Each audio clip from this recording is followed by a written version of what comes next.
Hello, welcome back to the podcast. Let's talk about hyper-niching and the future of the wellness industry. And there's an obvious truth that I want to start this episode with, and that is that the wellness industry is getting pretty crowded.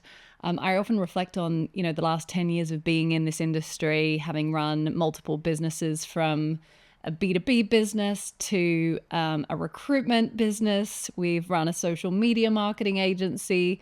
We've sold a business in this space. Now I coach experts and practitioners with my business partner, Hannah, and my husband, Jamie. And so we've really seen the evolution of this industry. And it's not just crowded, it's actually reaching a pretty heavy point of saturation with coaches, therapists, practitioners, and experts. And I'm not saying this to scare you. I'm saying this to educate you. And if you're tuning into this podcast for the first time, or you're, reconnecting with me as I kickstart the podcast again for a new season, I want you to understand that this is going to be a place where you can come and get educated on how to use technology to harness your ability to stand out and to harness your expertise and knowledge and wisdom that people have relied on for thousands of years to learn about how to transform their health and wellness to grow your business profitably into the future.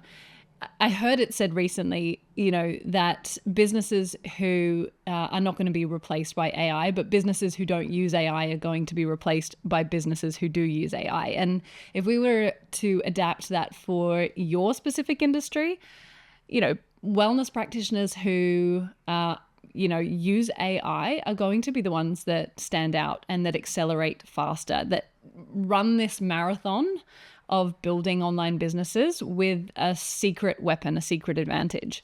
AI is influencing content creation in a really dramatic way.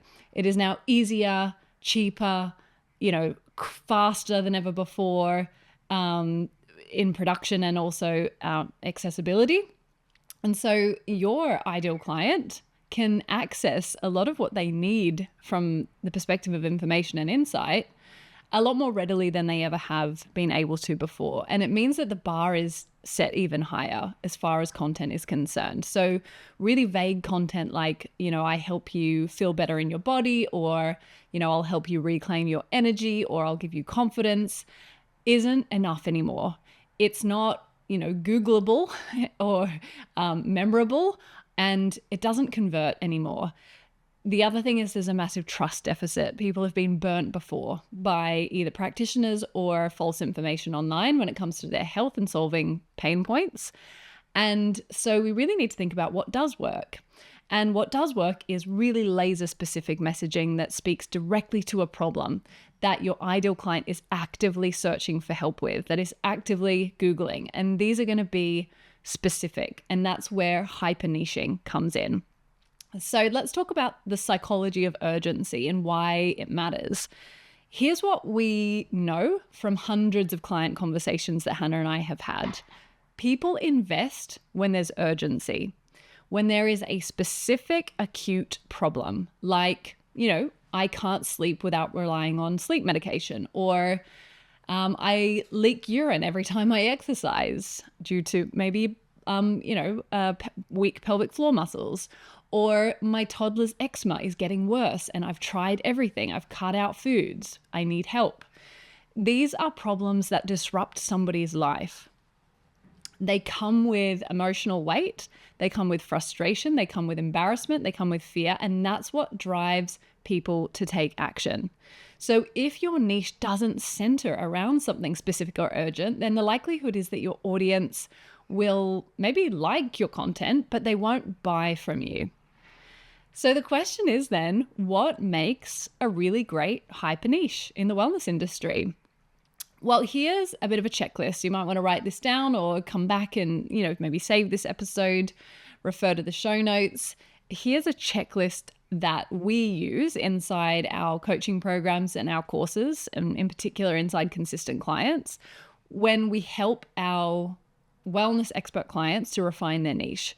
So the first thing is that we're checking to make sure that there's a real urgent problem being solved.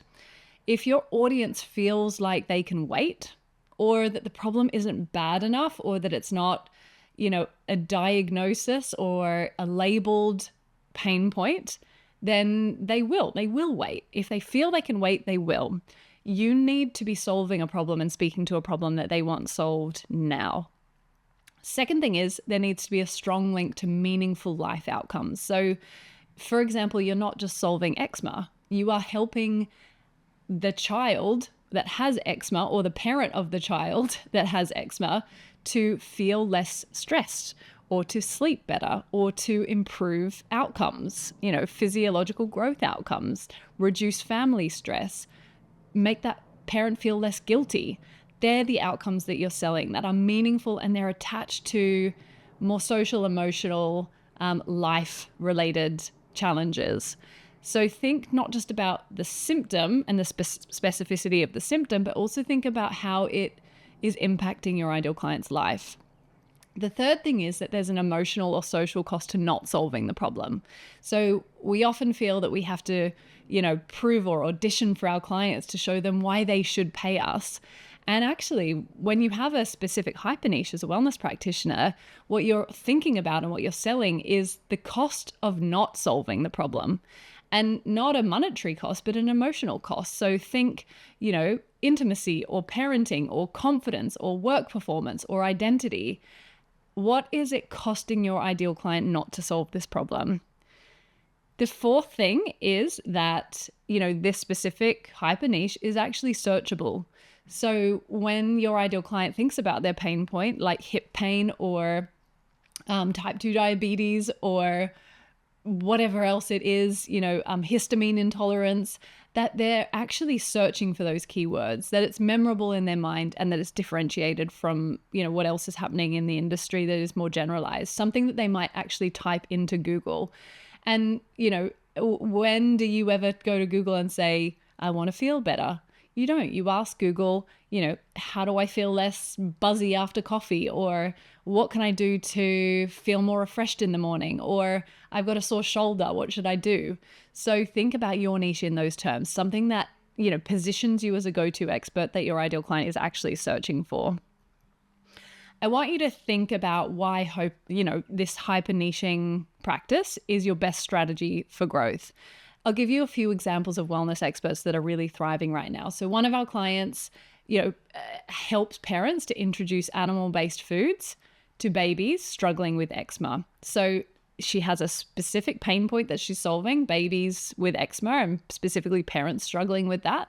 But she's using a particular type of nutrition approach or methodology to help them combat that. And specifically, it's, animal products in this case, primal foods, looking at kind of ancient ritualistic foods to help combat that. So it's a very specific guide to, weaning and helping parents specifically with kids with immune challenges. Another one works specifically with women who are leaking due to post-pregnancy pelvic floor weakness and dysfunction after birth. So very specific content speaking to that leaking experience, the incontinence, the embarrassment. It's an urgent problem that women want to and need to and will pay to fix. Another client is a sleep coach who helps people, taper off medication, like sleep medication, so that they can solve insomnia more holistically. Okay, so she has her own methodology that resolves sleep challenges. And specifically, this is being targeted towards somebody who doesn't want to be on sleep medication, wants a more holistic approach, wants to treat their pain point, their urgent pain point, without the use of a medical, crutch, as it were. So each of these niches is built around an urgent pain point. And each of them also has emotional or clear emotional stakes. So if this ideal client doesn't solve this problem, their life is going to be negatively influenced. There's urgency around solving it. And as a result, these experts have content that is going viral, that is building community. Their offers are converting because they're known for something. And you don't need to be for everyone. That's the problem, and in your desire, and it's very noble to help everybody, in your desire to be for everybody, you end up not being for anybody. You need to be for just that one person who is actively searching for what you do. So a bit of a reframe for, practitioners, if you're listening, who are resisting this. I know what you might be thinking, but I can help people with so many different things. What if I exclude people? I don't want to be put in a box. And here's the reframe. You're not limiting yourself. You're actually positioning yourself to be chosen. Hyper niching doesn't mean that you can't evolve. This is not a tattoo on your forehead. This is not a forever thing. It just means that you're going to be building authority by going deep and not wide. You can really tap into and speak in your content to the specificity of the problem at hand. You earn trust that way. You build momentum that way. And from there, you have the opportunity and the stability in your business and the reliant income to scale, to diversify, to solve other problems, to expand. But without that clarity, you're going to stay invisible. I hope this has been really helpful. If you head over to my Instagram account, I've recently shared a few really powerful ChatGPT prompts that you can use and adapt to your specific job description or area of expertise to pressure test your messaging and make sure that it is hitting these marks when it comes to hyper niching, that it is specific, that it is solving those key pain points so that people want to pay you to take action. I hope this has been really useful, and I look forward to catching up with you in the next episode.